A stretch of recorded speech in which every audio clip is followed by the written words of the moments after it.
June 1st was the beginning of the Atlantic hurricane season.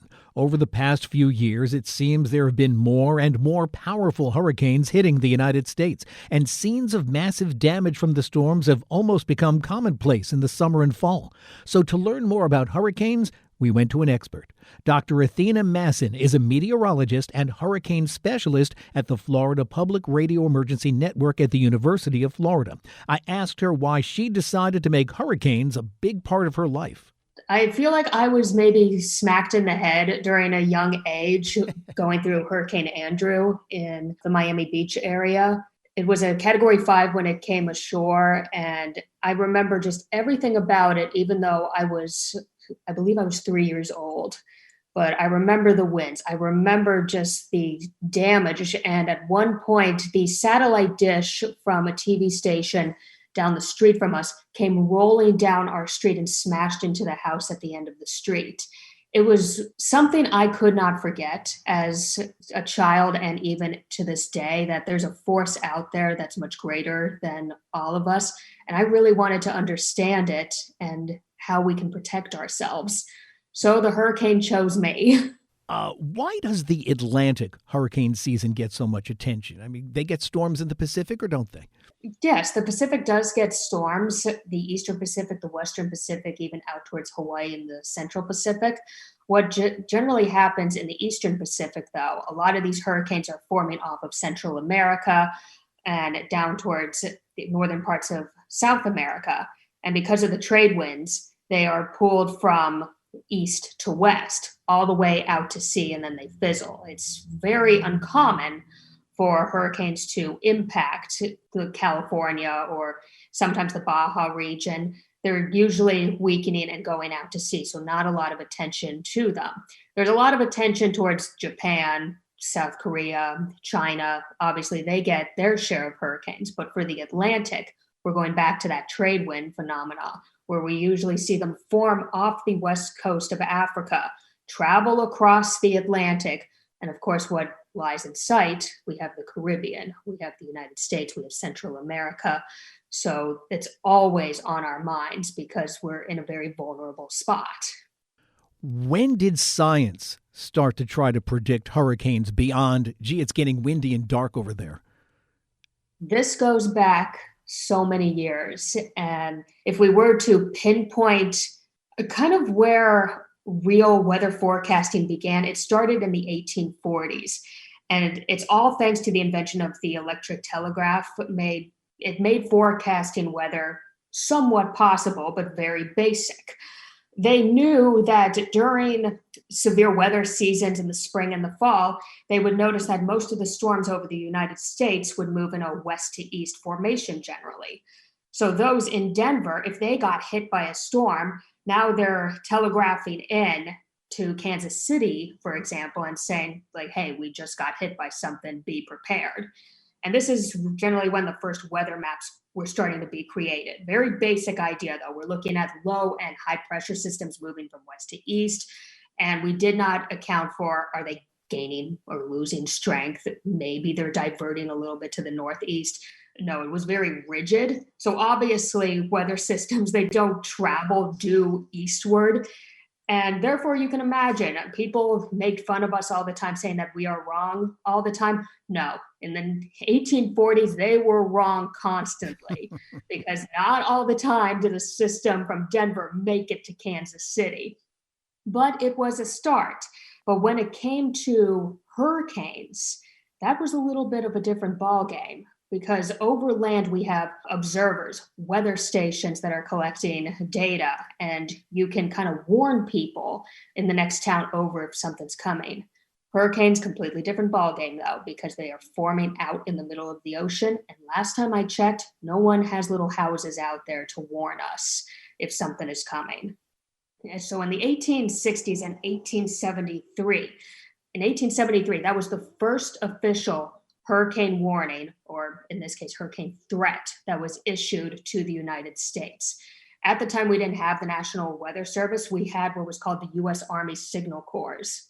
And on August 21st, 1873, they issued this quote-unquote hurricane warning from Cape May, New Jersey, to New London, Connecticut. So, how did they kind of do this though?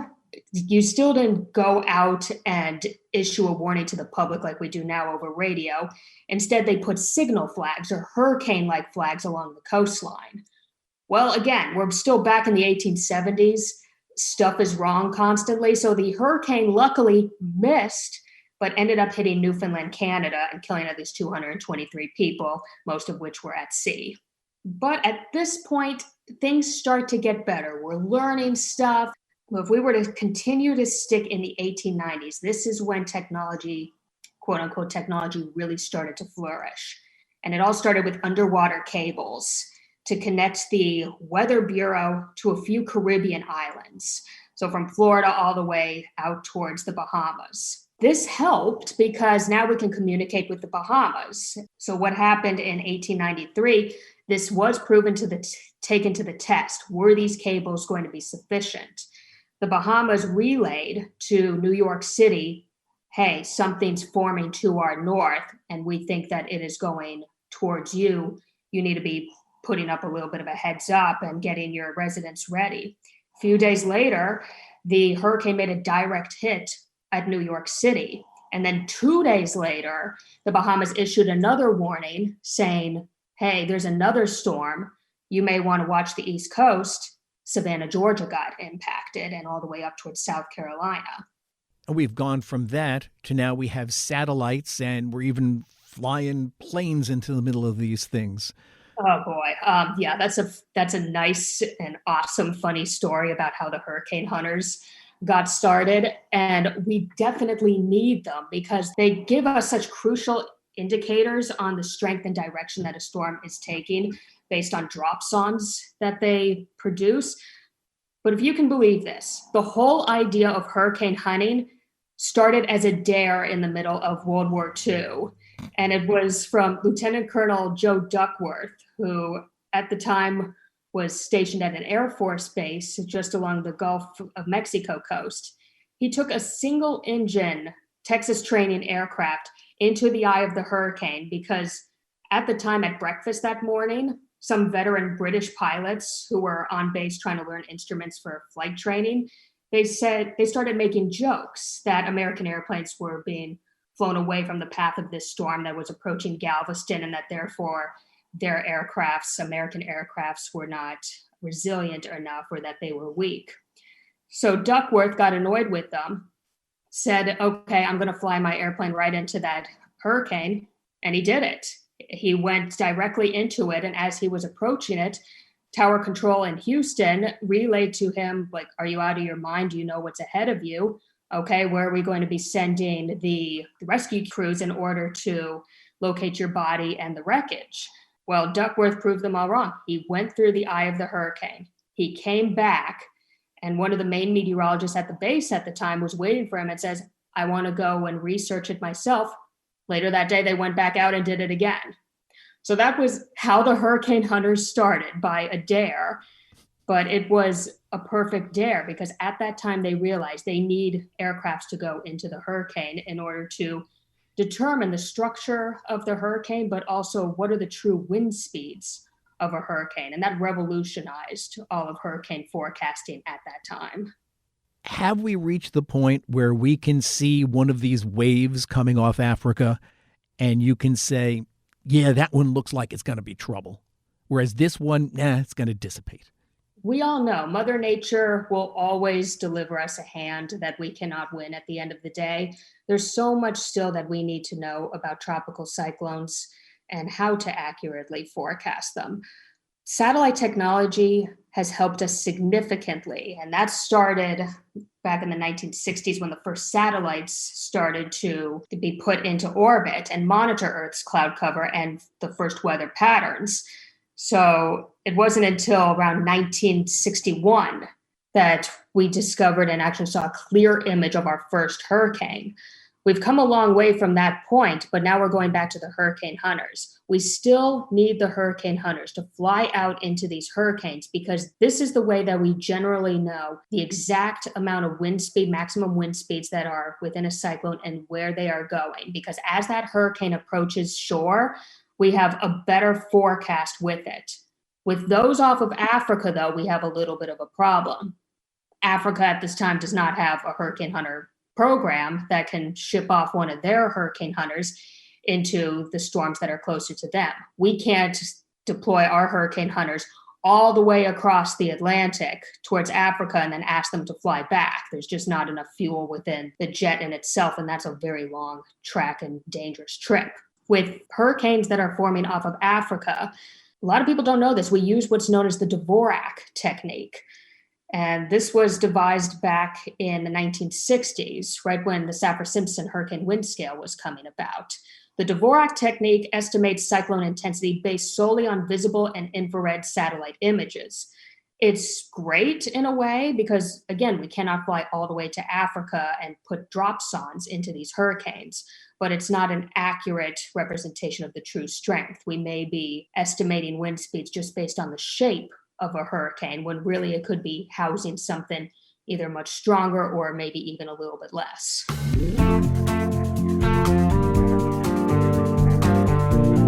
Still to come, our conversation with Dr. Athena Masson continues with a look at how the hurricane season has been changing in recent years. That's next on The Best of Our Knowledge.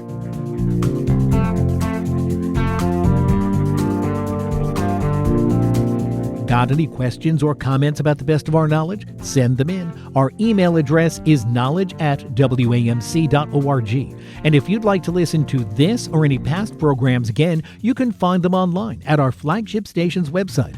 Go to wamc.org and click on the programs link. And while you're there, subscribe to The Best of Our Knowledge's podcast or download the WAMC radio app to listen on demand, anytime, any place.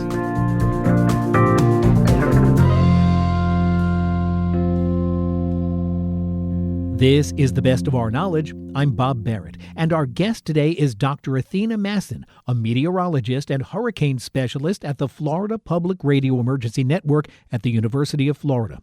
We are talking about the beginning of the Atlantic hurricane season and how science is helping predict where these storms might go and how strong they might be. Earlier, Dr. Masson talked about Hurricane Andrew. That storm began with A, obviously the first storm of the season, and it hit the U.S. coast in late August. When Dr. Masson and I recorded our conversation, it was May 26th, and a tropical storm had already formed in the Atlantic. I asked if these storms are coming earlier and getting stronger. Andrew was back in the very early 90s, and at the time, there was a strong El Nino that was in effect. So what happens during an El Nino year for the Atlantic, sea surface temperatures are very minimal and wind shear values begin to increase, both of which do not favor the development of hurricanes. Hurricanes like it very warm, very tropical. Sea surface temperatures need to be at least 80 degrees Fahrenheit and warmer, and minimal vertical wind shear in the atmosphere so that these thunderstorms can progress and grow into the higher layers of the atmosphere, create a low pressure center. With Andrew, that year was particularly cool in all of the Atlantic. So a lot of people became what I like to call hurricane amnesia, that they don't recognize that you're still vulnerable even if the hurricane season isn't starting until late August. That's significant. So a lot of people were caught off guard with Andrew, and plus it evolved and grew so rapidly. And we can get into this for hours, but there were a lot of forecasts that were wrong, saying that it would turn before it would hit the Florida coastline. But now let's go all the way to where we are now. 7 consecutive years, and it's including this year, that we have seen an early start to the hurricane season.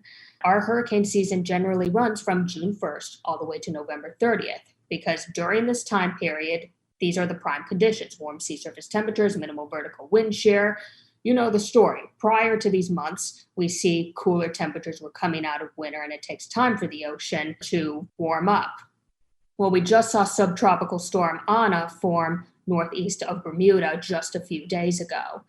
And sea surface temperatures are already prime for additional activity. We're looking at sea surface temperatures that are already over 80 degrees in parts of the Gulf of Mexico and in the Caribbean. So to give you a sense of what an average hurricane season is, it has changed, unfortunately, over the past year. So it is a little bit different for 2021 coming in. In 2020, we were still using the old 30-year statistical data set that hurricane forecasters use. During an average hurricane year, and this still included the year that Hurricane Andrew impacted, we would generally see in the Atlantic 12 named storms, 6 of which would become hurricanes, so wind speeds of at least 74 miles per hour, category 1 to category 5. 3 would be major hurricanes, category 3 and higher. Now with 2021, we have a new 30-year data set that starts from 1991 and goes through 2020. We're now increasing our named storms by 2, so 14 named storms for an average hurricane year. 7 hurricanes, that's an addition of 1 from the previous set, and still 3 major hurricanes. Yes, we have seen a change and an increase in hurricane activity over the past 30 years. A lot of it can be related to the Atlantic multidecadal oscillation. It's an oscillation that occurs every 30 years, and it involves 2 cycles, a positive and a negative cycle.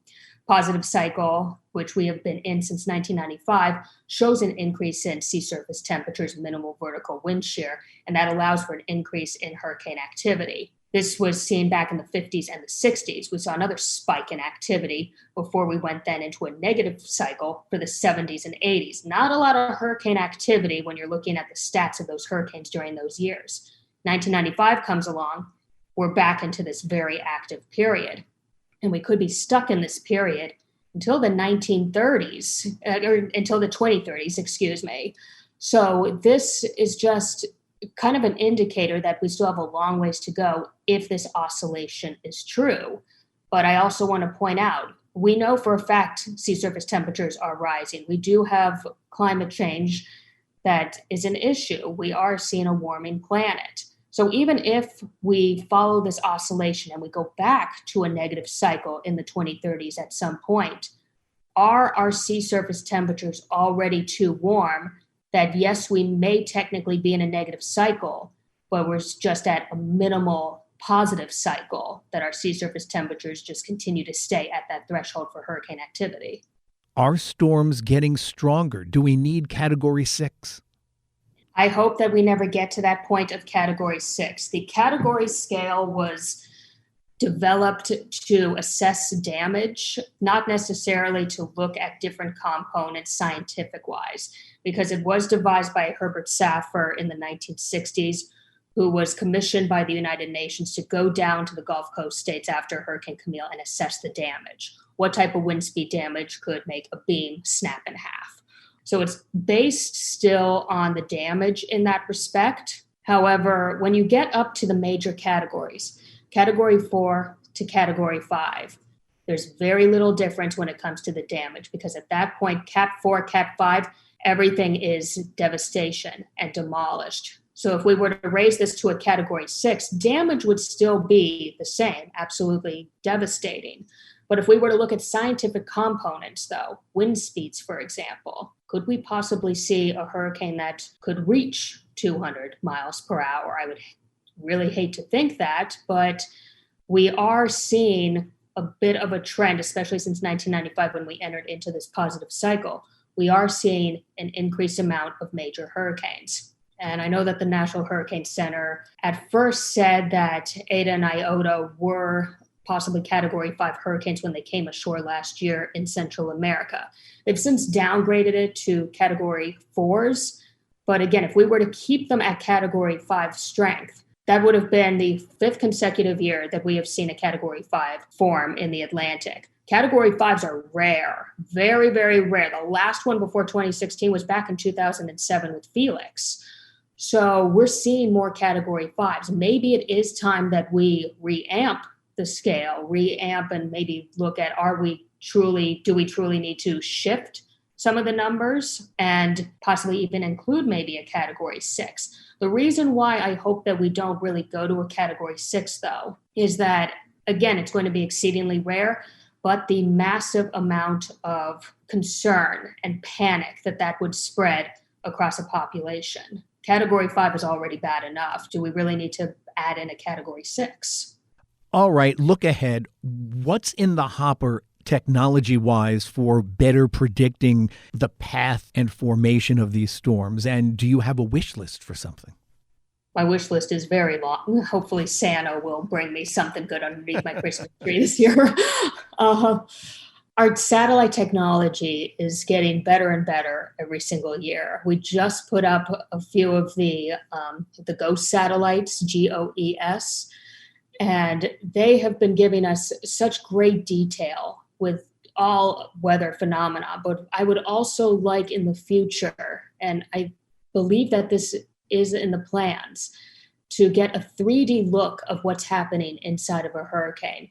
A lot of the time, we just see a 2D view. We're just looking down at the earth and we're looking at the tops of the clouds. We don't know what's going on in between because there's a lot of stuff that goes on between the mid layers of the atmosphere compared to the lower, compared to the higher layers of the atmosphere. I really hope that we can get more 3D dimensional views of hurricanes, because even though we may see that the top of the storms are still pulsating outwards and growing, there might be some cooler air within the middle layers of the atmosphere that's choking off that hurricane. And maybe that can give us a sign of, oh, it's about to weaken, instead of just focusing on the top. My greatest wish list, though, and this was what my PhD dissertation was on, was that I hope that we can formulate a new scale, revise the Saffir-Simpson hurricane scale in a way, because it hurts me to see every single year that we are focusing on just the wind speeds of a hurricane and then categorizing it just based on that. Because we all know at this point, we've been through so many hurricane seasons, especially starting in 2016 with Matthew, that it's not the winds that are the main killer, the main threat. It's one of the threats, but it's not all of them. We need to bring back barometric pressure and especially storm surge, but we also need to be measuring another few components. In my scale that I wrote about, we should also be including the size of a system. A smaller hurricane is going to be more of a windstorm compared to that of a storm surge. And plus, a larger hurricane will impact a larger area, and more people's property and lives are going to be at risk. We also need to look at the forward speed of a system. This goes back to Hurricane Harvey. Harvey, when it came ashore, it was moving as a Category 4 system. True that the shorelines got the majority of that storm surge damage and the wind damage. But as that hurricane stalled over the region, it's not going to be remembered for when it impacted land as a Category 4. It's going to be known as when it just sat over Houston as a tropical storm and rained itself out. And the forward speed had a lot to do with it. And finally, how much rainfall falls from a hurricane goes back to the forward speed. If it's sitting over an area, that rainfall is just going to create a massive flooding. We saw feet of rain, not inches of rain that we generally see in typical hurricanes. So my greatest wish list is that we really do have a scale sometime in the near future that we can relay to the public that these are the main threats with a hurricane and why you need to be prepared. The storm surge is going to be your greatest risk, not the winds, or the winds may be a greater risk in these areas, but not necessarily these areas. At the end of the day, I can guarantee you, hurricane season, but when we start reporting on these hurricanes and saying a Category 2 is heading towards Tampa, Florida, knock on wood, I hope this doesn't happen, but a Category 2 heading towards Tampa, Florida, I'm going to be getting so many people saying, oh, it's only a Category 2. That's nothing, when really it could be something if you were to look at other components. Again, Dr. Athena Masson is a meteorologist and hurricane specialist at the Florida Public Radio Emergency Network at the University of Florida. You can check out her website at weathergoddess.com. One of the unexpected consequences of COVID-19 is an increase in drownings. That's the topic of today's Academic Minute. As temperatures rise, water safety continues to be an important topic during COVID-19. I'm Dr. Lynn Pascarella, President of the Association of American Colleges and Universities. And today on the Academic Minute, William D. Ramos, Associate Professor in the Department of Health and Wellness Design at Indiana University Bloomington, explains why. The World Health Organization recently proclaimed drowning to be a global burden and the third leading cause of unintentional death on the planet. Drowning is also a significant public health concern in the United States. After birth defects, drowning is the main cause of unintentional deaths for children ages 1 to 4. If we expand the age range to ages 1 to 14, drowning still remains the second leading cause of unintentional death behind motor vehicle crashes. Researchers in the water safety sector are watching to see if the coronavirus pandemic makes those statistics bleaker as Americans face the need to social distance last summer. We've already seen some evidence of a drowning spike. Last summer, both Florida and Lake Michigan shorelines experienced an increase in drowning rates, with the latter marking a grim 10-year high. This summer looks to be more promising in that more Americans are vaccinated and therefore more public swimming pools and beaches will be open. But the exponential growth in home pool sales has attracted the attention of water safety experts. This is a major concern because we know that 70% of drownings in the U.S. occur in home pools due to a variety of factors, including lack of supervision and ineffective barriers to prevent unauthorized access.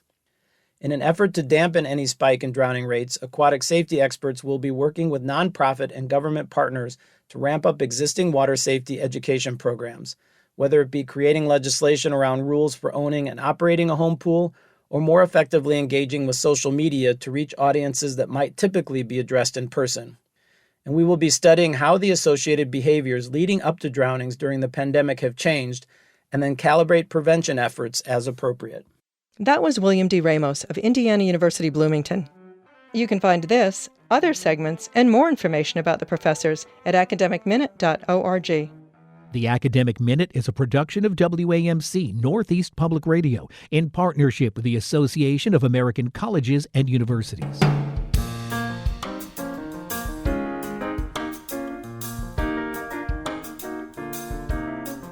That's all the time we have for this week's program. If you'd like to listen again, join us online at our flagship station's website. Go to WAMC.org and click on the programs link.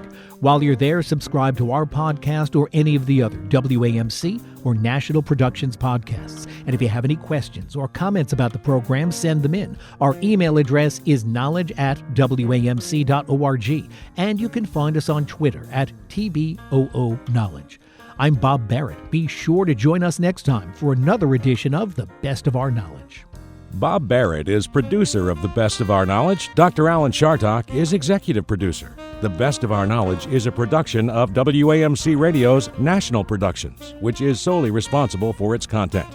Hear more at WAMC.org.